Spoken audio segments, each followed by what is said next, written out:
for the top down TrapBar deadlift, I have a bar that is designed to fit in the squat rack. Okay, if you don't, there's spotter arms that come with the squat rack usually to spot you when you squat. They're long like this and they attach to the front and come out the side. You have those, you likely could put your trap bar on those and still get plates on. Just make sure you're using collars so the plates don't slide off because they'll be closer to the edge of the collar here. If you don't have either option, then don't worry about it. Just try to set it up on some pads or blocks high enough that you can just pick it up from like a half or quarter rep position, and then you would step back to be able to touch the ground and not hit the pads or whatever object you use to raise the bar up. Okay, so the idea behind this is rep 1 on a deadlift is usually the toughest because we're picking it up off the ground. Reps 2 through whatever usually go a lot better because you have the weight in your hand, standing up with good posture, and you're going to move better from that preloaded position. So I'm going to set the bar at a place that when I'm going to put it back, I can easily, with long arms, just walk it right in and put it down.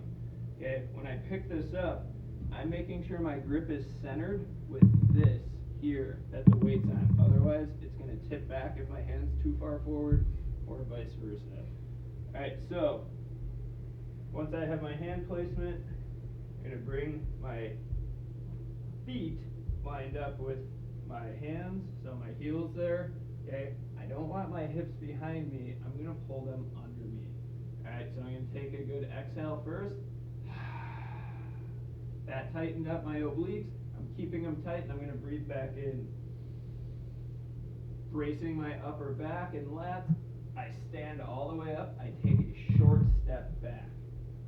Okay, standing tall here. I'm going to take a breath in, and I'm going to drive the hips back until I feel the floor with the plates.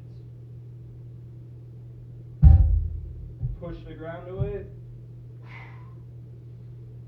All the way up. I'm not stopping here. I want to get my pelvis back underneath my rib cage. My knees are going to soften slightly forward here. Breathe in, brace, drive the hips back. I'm going to point out that my knee slightly slid forward over the bunny ears of my shoelaces. They did not go backwards with my hips. Okay, when that happens, you feel a lot more hamstring. When they slide forward slightly, you're going to feel more glute. Okay, also now when I push through the floor, I imagine that there's scales under my feet that you would weigh yourself on. And I want them to read very heavy as soon as I start to transfer force through the floor to stand back up. So I'm making my feet heavy and I'm pushing the floor away. That's going to keep me from using my back to pull forward. I want to push the ground away. So when the reps are complete, since I took a short step back, I just have to walk it forward, and I can just bring it right down. Alright, so there's a lot of cues in there. Watch that a few times. Really think about the knees going towards the bunny ears of the shoelaces and the scales under your feet to push up.